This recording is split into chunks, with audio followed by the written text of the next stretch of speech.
तो JEE advance का एक क्वेश्चन करते हैं। ये मुझसे एक स्टूडेंट ने पूछा था मैसेज करके। तो 4 कर्व्स की इक्वेशन गिवन है C1 C2 C3 C4 और हमसे पूछा गया है इनमें से कौन सा ऑप्शन करेक्ट है। ठीक है, तो एक काम करते हैं, इसको हम पोलर कोऑर्डिनेट से करते हैं। जैसे अगर मैं कॉम्प्लेक्स नंबर देखूं z इक्वल्स टू जैसे x प्लस आयोटा y मानते हैं ना, तो पोलर कोऑर्डिनेट क्या होता है इसका? ये होता है ना, तो r e की पावर आयोटा थीटा को मैं क्या लिख सकता हूँ? r e की पावर आयोटा थीटा, तो होता है r cos theta plus iota sine theta. ठीक है, तो x कितना हो जाएगा यहाँ से? x हो जाएगा r cos थीटा और y कितना हो जाएगा? r sine theta. ठीक है, हम इसी का ही यूज करेंगे। तो सब्स्टिट्यूट कर देता हूँ मैं। कर्व वन निकालना है ना, तो कर्व वन के लिए एक्स स्क्वायर यानी कि are square cos square theta minus r square sine square theta equals to r cos theta. अच्छा, x square plus Y square क्या होगा? यहाँ से are square cos square theta plus r square sine square theta, तो cos square theta plus sine square theta तो 1 होता है, तो आर स्क्वायर बचा यहाँ पे। तो C1 को मैं लिख सकता हूँ आर स्क्वायर, कॉमन ले लिया तो कॉस 2 थीटा। अच्छा, अब अगर यहाँ पे 2 थीटा है तो यहाँ आर स्क्वायर रहने देना, 3 थीटा है तो आर क्यूब रहने देना, क्यों वो भी बताएंगे। Equals to 1 by R cos theta, अगर थीटा है तो उसके साथ आर रहने देना इस तरह के क्वेश्चन में। तो ये कर्व वन हो गया। ठीक है, इसको इक्वेशन वन बोल देता हूँ मैं। कर्व टू देखते हैं अब। तो कर्व टू क्या है? ठीक है, कर्व टू देख लेते हैं। तो एक्स क्यूब यानी कि आर क्यूब और cos cube theta minus 3 R cos theta into R square sine square theta. ठीक है, R square sine square theta मतलब एक्स की जगह आर रखा तो R cube cos theta 3 R cos theta R square sine square theta plus 3 R sine theta equals to 1। अब R cube और R cube common ले लेते हैं, तो R cube cos cube theta minus 3 cos theta. अच्छा, sign square theta को मैं लिख लेता हूँ ये 1 माइनस कॉस स्क्वायर थीटा। ठीक है, प्लस 3 आर साइन थीटा। मैंने बोला था अगर थीटा हो तो उसके साथ आर रहने देना, इक्वल्स टू 1। तो ये बनेगा R cube cos cube theta. अच्छा, कॉस क्यूब थीटा और माइनस माइनस प्लस, तो 3 कॉस क्यूब थीटा यानी कि यहाँ पे 4 कॉस क्यूब थीटा हो जाएगा और minus 3 cos theta plus 3 R sine theta equals to 1। तो ये बनेगा R cube cos 3 theta. Cos 3 theta का फॉर्मूला होता है ना 4 cos cube theta minus 3 cos theta plus 3 R sine theta equals to 1। ये कर्व टू हो गया। ठीक है, कर्व थ्री को भी सॉल्व कर लेते हैं। तो कर्व थ्री है 2x, x कितना है मतलब 2xy है ना, तो 2r cos थीटा और y, तो r sin theta plus y यानी कि r sin थीटा और upon X square plus Y square, ये तो आर स्क्वायर होगा। ठीक है, वैसे भी मॉड जेड स्क्वायर है इक्वल्स टू 3, तो एक आर से एक आर कैंसिल, तो यहाँ से are square sine 2 theta plus sine theta 1 by R equals to. अब लास्ट वाला बच गया कर्व फोर। कर्व फोर देख लेते हैं।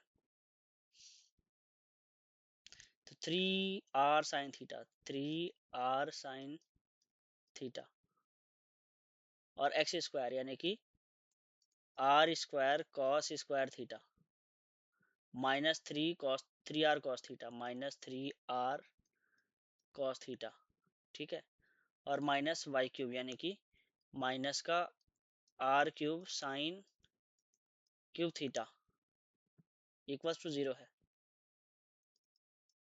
तो देखो आर क्यूब यहाँ से और यहाँ से कॉमन ले लो, तो आर क्यूब कॉमन ले लिया तो क्या बचेगा, यहाँ से साइन थीटा बच गया यहाँ से, और कॉस स्क्वायर थीटा को मैं लिख लेता हूँ 1 - साइन स्क्वायर थीटा, ये कॉस स्क्वायर थीटा को।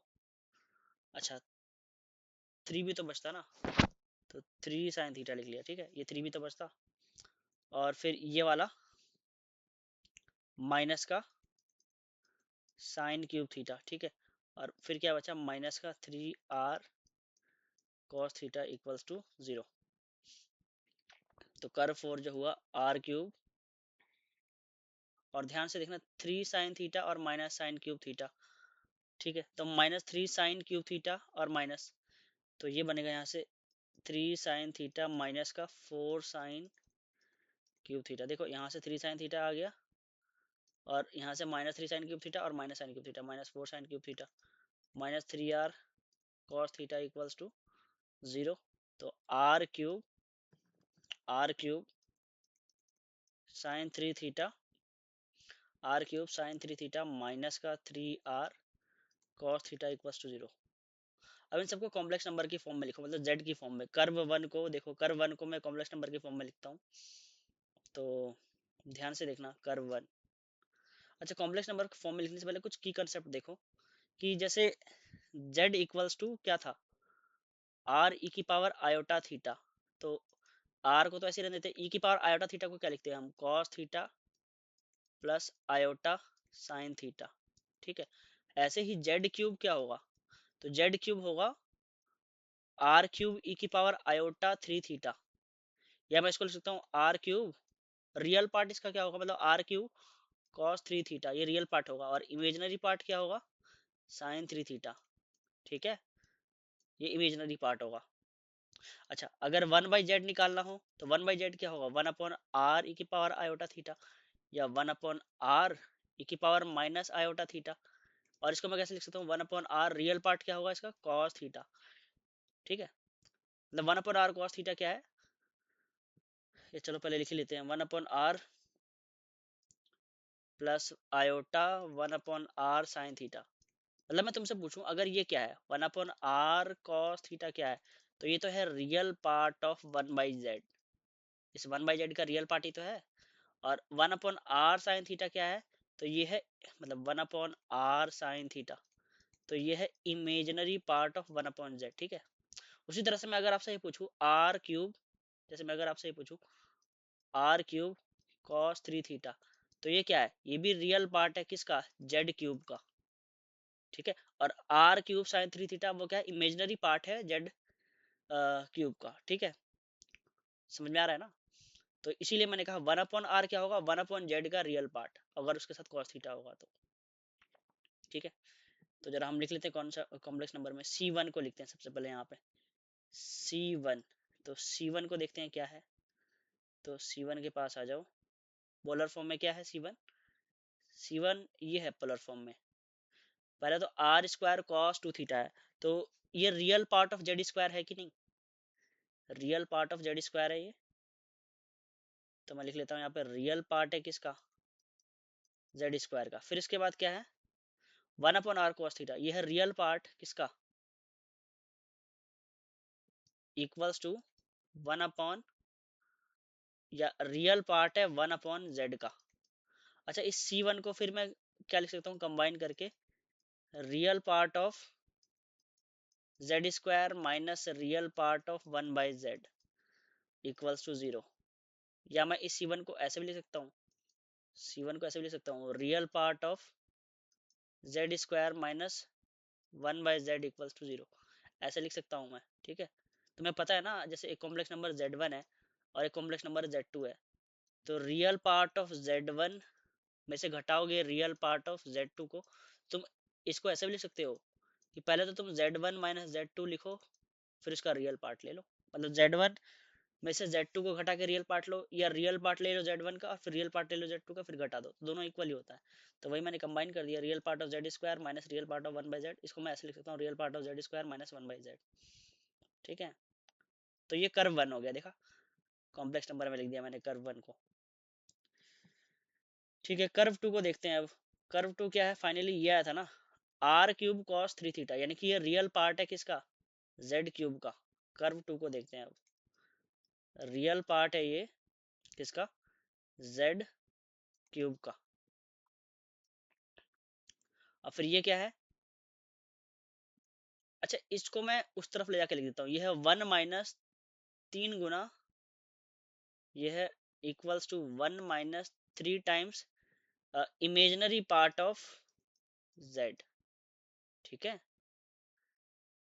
ये तो रियल पार्ट है किसका, जेड क्यूब का, और ये तो इमेजिनरी पार्ट ऑफ जेड है ना, आर साइन थीटा क्या है, इमेजिनरी पार्ट ऑफ जेड, तो 1 minus 3 imaginary part of Z. ये कर्व 2 हो गया हमारा। ठीक है, ये वाला कर्व 2, इसको भी चाहो तो बॉक्स में डाल दो, इनकी जरूरत पड़ेगी अभी।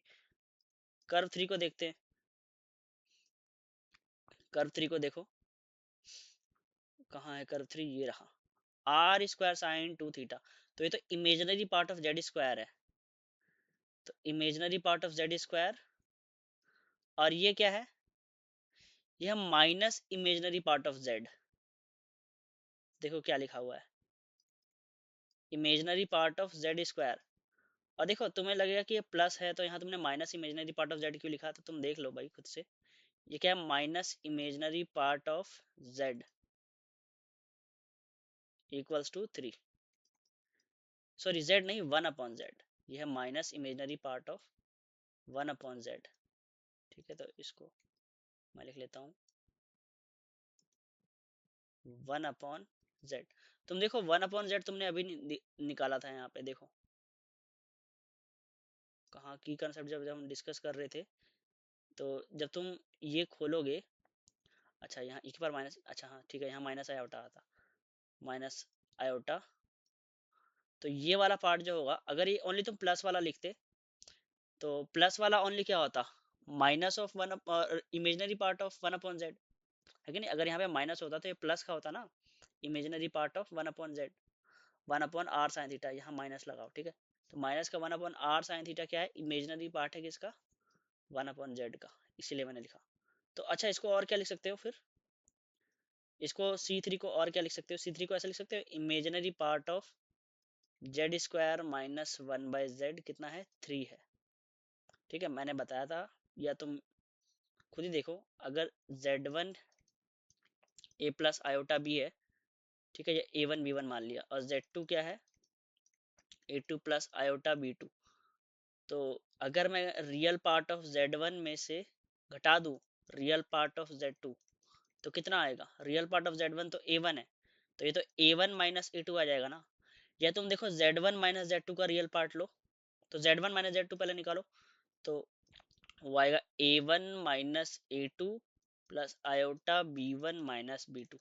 अब इसका रियल पार्ट लेना, तो वो भी सेम ही आया है, A1 माइनस A2, इसका मतलब ये, इसको हम ऐसे लिख सकते हैं ना, या इमेजिनरी पार्ट वाले को भी हम लिख सकते हैं ऐसे। ठीक है, मतलब तुम इसका इमेजिनरी पार्ट का डिफरेंस निकालते, अगर मतलब ये निकालते, imaginary part of Z1 minus imaginary part of, sorry, imaginary part of Z1 minus Z2, तो वो क्या आता, imaginary part of Z1 minus imaginary part of Z2, यही आता ना। हाँ, तो वही लिख लिया है, तो ये C3 आ गया। ठीक है, इसको बॉक्स में डाल देते हैं हम, देखेंगे अभी हम सबका कॉमन पार्ट भी लेंगे, मतलब ऑप्शन के अकॉर्डिंग देखेंगे। लास्ट वाला देख लो क्या है, इसको क्या लिख सकते हो, imaginary part of Z Q. ठीक है, तो imaginary part of Z cube किसके इक्वल है, अच्छा इसको उस तरफ भेज देते हैं, तो ये 3 गुना 3 times real part of Z, 3 time real part of,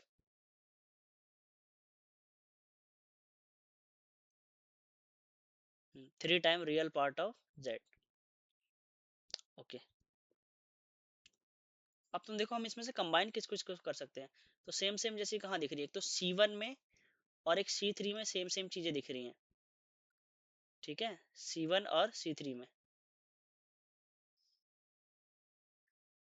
तो C1 और C3 का इंटरसेक्शन लेके देखो, C1 और C3 का। तो ये रहा C1 और C3।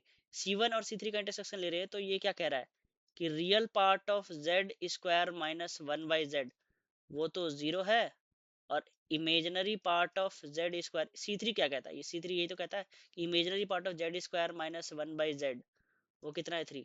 तो दोनों का इंटरसेक्शन ले लो, C1 intersection C3।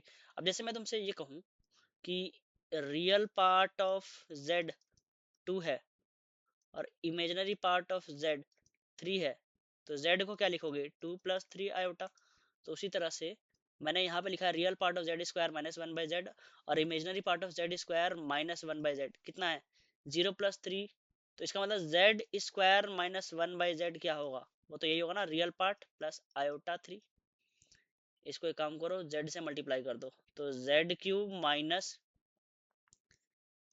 3 iota Z और -1 = 0, ये आ जाएगा। ये क्या है, C1 इंटरसेक्शन, मतलब C1 इंटरसेक्शन C3 जब किया है, ठीक है। तो ये इक्वेशन बना है, Z³ -3 आयोटा Z-1। अब उसी तरह से C2 और C4 देख लेते हैं। तो C2 में रियल पार्ट ऑफ Z³ कितना है, C2 इंटरसेक्शन C4 देखते हैं, C2 इंटरसेक्शन C4। तो रियल पार्ट ऑफ C2 क्या है, रियल पार्ट ऑफ Z³, तो वो है,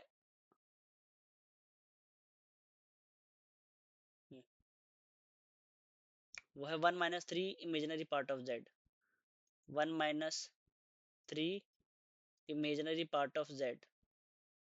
और C4 क्या है, C4 है, C4 कहीं लिखा है, अच्छा ये लिखा ना C4। Imaginary part of Z³ जो है, इमेजिनरी पार्ट ऑफ Z³ वो है 3 real part of Z, 3 real part of Z, ये गिवन है। इसके अंदर रियल Z³ का रियल पार्ट और इमेजिनरी पार्ट गिवन है, तो Z³ क्या होगा, रियल पार्ट, मतलब 1 - 3 इमेजिनरी पार्ट ऑफ जेड, मतलब Z³ का रियल पार्ट भी पता है, Z³ का इमेजिनरी पार्ट पता है, तो Z³ होगा क्या, real part plus iota imaginary part, मतलब plus iota imaginary part of Z³। अब इमेजिनरी पार्ट कितना है इसका, 3 रियल पार्ट ऑफ Z, ऐसा लिख सकते हो ना। अभी मैंने बताया ये, यहाँ इधर देखो, अभी इस तरह बताया था मैंने। अगर कोई कॉम्प्लेक्स नंबर है, उसका रियल पार्ट पता है, इमेजिनरी पार्ट पता है, तो ये Z होगा क्या, real part plus iota imaginary part. तो वही तो मैंने कर दिया यहाँ पे। तो Z³ = 1, एक काम करते हैं, 3 आयोटा को कॉमन ले लेता हूँ, प्लस का 3 आयोटा। तो 3 आयोटा कॉमन लिया तो क्या बचेगा यहाँ पे, रियल पार्ट ऑफ जेड, और यहाँ पे माइनस का, जैसे तुमने 3 आयोटा कॉमन लिया है तो यहाँ तो आयोटा है ही नहीं, तो यहाँ आयोटा जबरदस्ती बना सकते हैं, कैसे, डिवाइड कर दो जस्ट आयोटा से, तो क्या बचेगा, इमेजिनरी पार्ट ऑफ जेड, ठीक है। तो 1 + 3 iota real part of Z, और आयोटा से मल्टीप्लाई कर दो और आयोटा से डिवाइड, मतलब आयोटा से मल्टीप्लाई और आयोटा से डिवाइड, तो आयोटा स्क्वायर -1, तो ये plus imaginary part of Z हो गया। तो Z³ की जो वैल्यू आ गई 1 + 3 iota real part of Z plus, अच्छा यहाँ ये आयोटा तो भूल ही गए, ये वाला, क्योंकि आयोटा से मल्टीप्लाई किया डिवाइड किया, तो 3 iota real part of Z plus iota imaginary part of Z क्या होता है, वो तो जेड ही होता है। जेड को ऐसे तो लिखते हो, जेड क्या होता है, real part of Z plus iota imaginary part of Z, तो ये तो जेड ही हो गया। तो इसका मतलब Z³ -3 आयोटा जेड -1 = 0। तो तुम देखो, ये तो इसी के इक्वल आ गया, C1 इंटरसेक्शन C3 के। तो मेरा आंसर क्या आ जाएगा, C1 इंटरसेक्शन C3 इक्वल आ गया C2 इंटरसेक्शन C4 के, ठीक है। C1 इंटरसेक्शन C3, तो कौन सा ऑप्शन मैच करेगा भाई,